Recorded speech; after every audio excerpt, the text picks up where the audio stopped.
मोदींच्या पुणे दौऱ्यावरून आता भाजप आणि राष्ट्रवादी शरदचंद्र पवार पक्षामध्ये चांगलीच जुंपलेली आहे।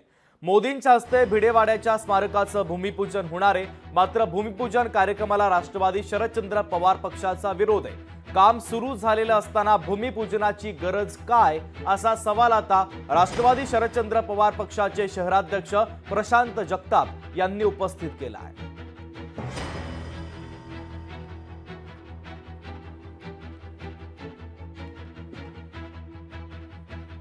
यावेळेस पुणे दौरा हा नरेंद्र मोदींसाठी पुणेकरांची चेष्टा करणार आहे का पुणेकरांसाठी हा चेष्टेचा विषय असं मला या ठिकाणी खेदाने नमूद करावंसं वाटतंय।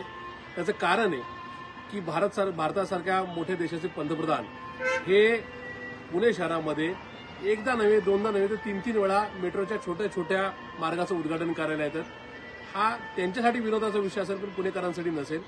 देशाच्या पंतप्रधानांनी एका मोठ्या मार्गाचं उद्घाटन केल्यानंतर तो मार्ग लोकार्पण झाला तर समजू शकतो, पण या ठिकाणी प्रत्येक एका वर्षी कुठल्यातरी निवडणुकीसाठी 2-2, 3-3, 4-4 किलोमीटरच्या टप्प्याच्या उद्घाटनाला यावं हा निश्चित या ठिकाणी मोठा जोक आहे असं मला वाटतं। महायुती सरकार किंवा केंद्रातलं मोदी सरकार हे जे निर्णय घेतंय, निर्णय घेण्याची क्षमता आहे, या सरकारने केलेली कामं आहेत, ह्याचं तुम्ही कौतुक केलं पाहिजे। शेवटी असं आहे ना की हा विकास पुण्याचा होतोय, याच्यावरती टीका करणं किंवा देशाचे पंतप्रधान या ठिकाणी येतात ह्याचं तुम्हाला दुःख होण्याचं काही कारण नाही ना।